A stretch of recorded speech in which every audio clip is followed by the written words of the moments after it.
Fantasy Football Warriors. We are back, week 7, waiver wire. I wanna, but I don't know. This waiver wire this week is like kind of meh. Yeah, it's definitely a meh week waiver wire wise, but sometimes these are the weeks that mean the most. This is where you find the little gems Yeah, that maybe. nobody, We'll see. that can definitely help you out. So There are a few players here that definitely could be good for you down the stretch, or maybe even league winners. We can't see the future. Week 7, we still got a whole nother half of football, a lot to happen, a lot to get to. So, with that being said, I think we should get to it. And here we go. Like So, Ovide's clown once said. First up, bye weeks. We had 4 teams on bye last week. This week we only have 2: Chicago Bears, Dallas Cowboys. There are some implications there. Maybe you're rolling out Rico Dowdle, CeeDee Lamb, Dak Prescott. Jake Ferguson is honestly, I feel like the biggest hit. CeeDee Lamb and Dak haven't been amazing. Jake Ferguson is obviously, for the tight end landscape, been very, very good. Mm-hmm. Chicago Bears wise, Caleb Williams, if you've been rolling him out, he's been ascending, getting better. This bye week should make you feel good if you've been rolling him out, because rookies tend to. That bye week is very, very, very special for them. Crucial. So that should be beneficial there, and maybe they can get on the same page and you get some more sustainable production from DJ Moore, Rome Odunze, Keenan Allen, Cole Kmet, the whole kind of crew there. You'll be without DeAndre Swift this week as well. So there are some implications here of plenty fantasy relevant players. So just prepared to plan accordingly, and might have to roll out some lower end options here. It's possible. And if you find yourself in that situation, tune back in tomorrow for the start sit video so that you can evaluate some of those maybe lower end kind of frisky options if you may need them. Yeah. With that being said, Isaac Garendo. All right, so Isaac Garendo here, obviously someone you definitely want to try and grab. There's no indication that Jordan Mason's going to be out at this time. It's possible, maybe. Yeah. But based off that possible and maybe, you probably want to get your hands on Isaac Garendo if you're a Jordan Mason owner, right? It's as simple as you always want whoever the 49ers starting running back is. It's been that way for several years now, and Isaac Garendo looked good in his minimal work that he got at the end of the previous week. He's only 1% rostered in ESPN League, so he should be available. He's out there. He is totally out there. If you miss his time, you're going to want him. Absolutely. It's hard to say whether Jordan Mason will right now. We're still early in the week. We'll see as the week goes on, but he missed the end of the game last week. Yep. He was on the sideline, so I'm not super concerned for Jordan Mason long term. He looked like he was itching to get back in. Yeah. And it looked like it was more of a coach's decision to be like, nah. We're fine, right? Yeah. It seems like a pain management issue, but as we get more information for the week, that's something to stay tuned into. But either way, I think if he's probably on the wire.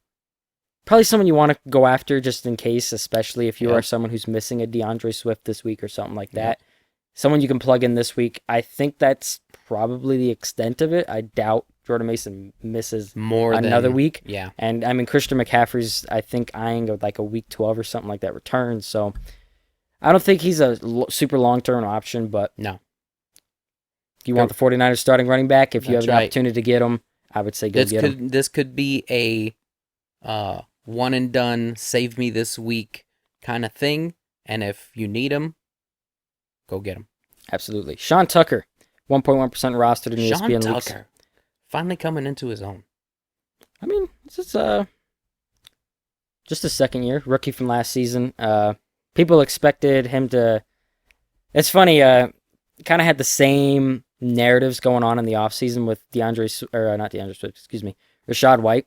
Last season, you had Rachaad White. People were concerned about him because of Sean Tucker. Oh, how much volume he's going to get. Then he went on and got all the volume. Then this season, it was, oh, how much volume is he going to get with Bucky Irving? Except it actually happened this season, right? Because Bucky Irving's been very good.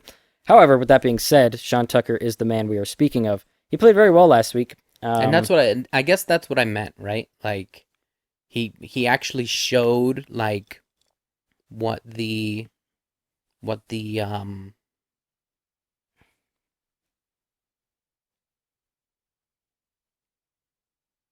Precisely. his potential. You know what I mean? Like, what they drafted him for. You didn't really get to see it just yet until kind of like this past weekend. Yeah, he hasn't seen much playing time, and we didn't expect him to get much playing time, but it makes sense just looking back on it.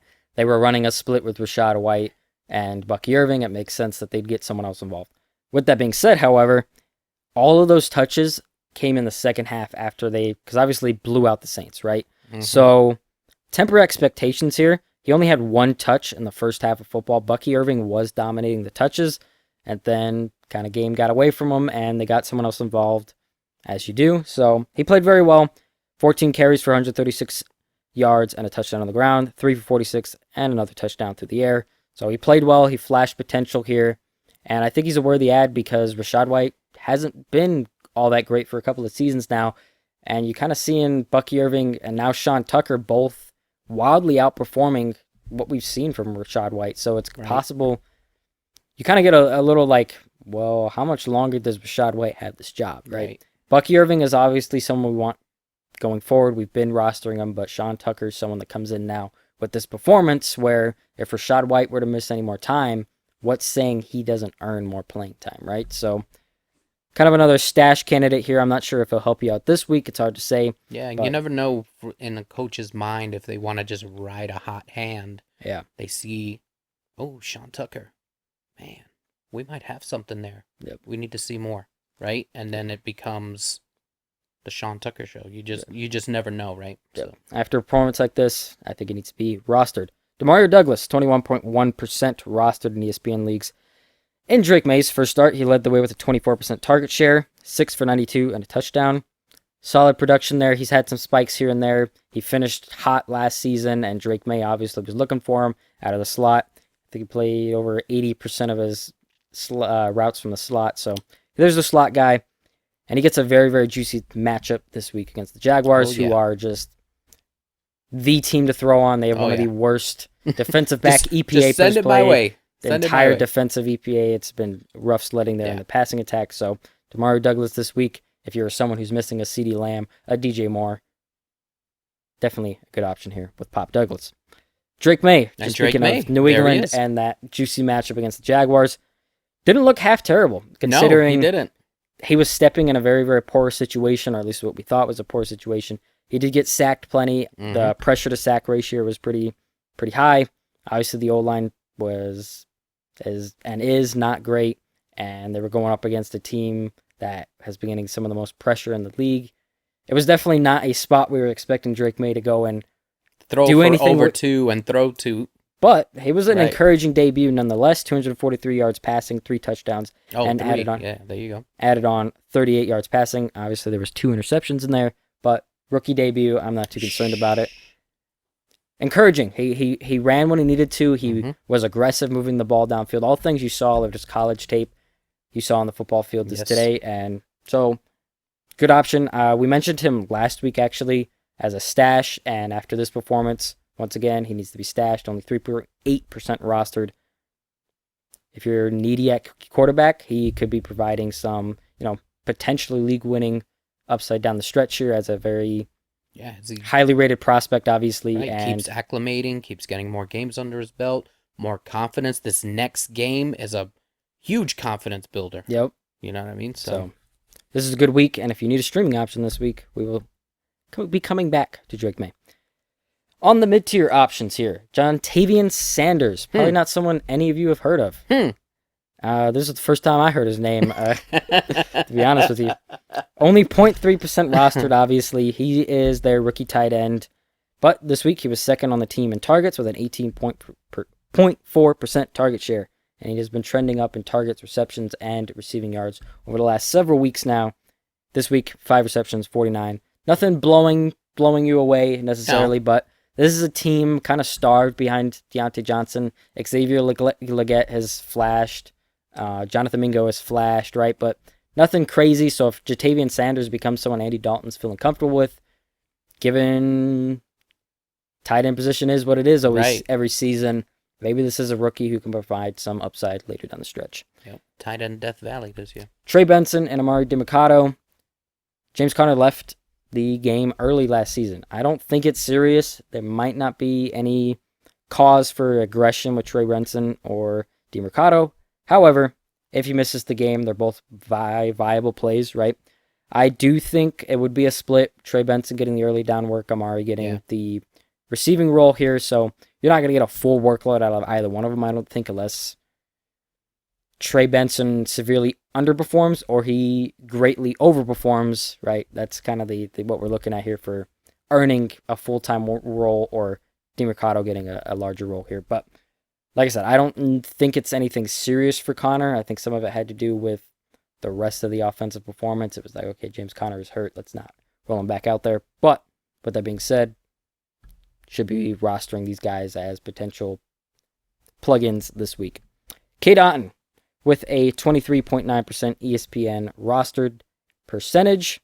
Plenty available, and he is averaging 19.5, or not 19, excuse me, that would be egregious. Yes. 9.5 PPR fantasy points over the last month and an 18% target share. So once again, nothing blowing you away, but that is valuable production coming from a spot that is lacking value, right? Mm-hmm. So, and in 2 of those weeks, he's at 11 fantasy points. So you're going to take that at the tight end position all day long.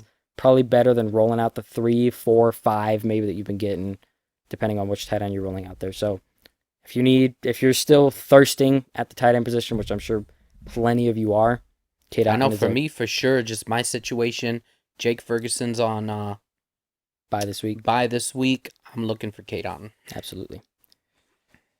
Lower end options. These guys are more stash candidates. We have Blake Corum with a 17. Corum. That's correct. Blake Corum. 17.1% roster percentage, so plenty available in plenty of leagues. Season high in snaps before their bye last week. Rookies tend to get a bump in usage post-bye. So this is a premier handcuffed or premier stash. That's kind of what he was drafted to be in the offseason. And they love him over there. I haven't heard like a bad thing about Blake Corum the entire offseason. So this is someone who becomes a premier handcuff. I think he finally wrestled away that RB2 job from Ronnie Rivers. Like I said, season high in snaps before the bye. Then they got the bye, and now we're heading into this week. Blake Corum, premier stash. Another good stash is Kimani Vidal with a 2.3% roster percentage. Gus Edwards is on IR. Yes, he is. And Vidal kind of flashed this week. He didn't put up anything crazy, but he did have that long reception for a touchdown. Looked fine, looked plenty competent. And obviously, J.K. Dobbins, this was actually kind of his best week from a role perspective. When you look at carry percentage, snap percentage, et cetera, et cetera. He had a stranglehold on the position, so more of a pure handcuffed at this point.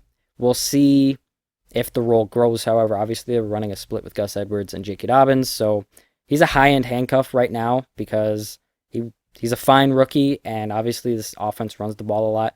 And J.K. Dobbins has not been the perfect picture of health either. Go down at any moment. And given Gus Edwards already on IR, and given his injury history, ACLs, Achilles, the injury risk is just naturally higher for a player like that, because when muscle tissue and tendons get broken like that, and they aren't exactly at full strength, right? Ever. So he is a risk at every down, just given his history. And Kimani Vidal would be the benefactor at this point. Absolutely. And like I said, I think he's a high-end handcuff right now, but if he continues to play well, it's not out of the realm of possibility that he earns a playing time, and we kind of see a 60-40 split or something along the lines of that for Kimani Vidal and J.K. Dobbins. With the streaming options this week, we mentioned Drake May. He gets the Jaguars this week. Jags are allowing the second highest passing yards per game with 290.7 and the most passing touchdowns in the league with 14. Premier matchup for Drake May, who put up a fine fantasy line last week in a tougher matchup. Just fine with streaming Drake May this week. Andy Dalton gets the Commanders. Commanders are a pretty poor defense just about everywhere. They had a couple weeks there where it looked like they were getting better, but I think that had more to do with the opponents than anything else. Lamar Jackson came in and threw for over 300 yards. They're still not a great defense. Fire up the red rifle. I think if you're in a tough position, Andy Dalton should be plenty fine. If you're looking to stream defense this week, always against the Browns and the Titans. Absolutely. Deshaun is historically bad. I'm recalling a stat here. I can't remember but just understand, out of 768 qualified QBs over the last century, he's 758 or something. Cool. Some wild stuff on Man, get out of here. pass EPA per drop back. Like it's so ridiculously Chew on that nugget. Go bad. on and get it. It's just it's poor. But and he's the most sacked QB in the league to add on to it. Bengals defense aren't amazing. They're not world bad, beaters. but they should be plenty fine to capitalize on this matchup. Jaguars versus Patriots. I know we're just talking about Drake May dicing them up. However, Patriots are still going up a ton of sacks, and the pressure to sack ratio, as I mentioned earlier, was still really high for Drake May last week. Yep. It's still a premier spot for the Jaguars to get plenty of sacks. And as far as the D-line goes, that's kind of been their stronger suit in the running game and such. They've been pretty bad defensively, but I really do think this could be still a matchup that can capitalize on some rookie errors. Like I said, he threw 2 interceptions last week. I think he could do it again. He's going to pass plenty. I think the mistakes could be there, and he's going to get sacked. I think there is some upside here for the Jags. Bills are going to feast here. The Bills. Ah, yes, the Bills. You were ahead of me. It's rough. Sorry. I wrote the slides. I thought we were still on Jags. All right. Bills versus Titans. Obviously, Will Levis is another one who's been very, very poor throwing the football. He's thrown the most interceptions in the leagues, and he is top 10 in sacks as well. This is a premier spot for the Bills to get right. They've had a couple of rough weeks here. They just traded for Amari Cooper, so this is a get-right game. I think the Bills' defense should be plenty fine against one of the worst quarterbacks in the league right now.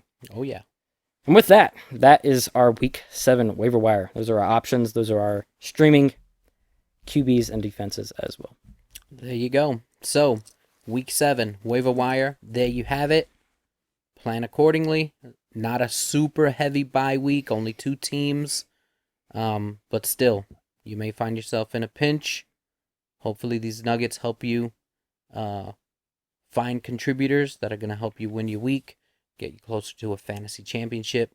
If you enjoy the content, please leave us a like, subscribe so you don't miss any content, right? And share, spread the love. We want fantasy football warriors in every league on the planet. We're forming a militia. That's right. Taking over, forming a militia, fantasy football warriors everywhere. So, for the Tank Sinatra, this is Eddie Bravo. We're signing out. Go get 'em, y'all. See you next time.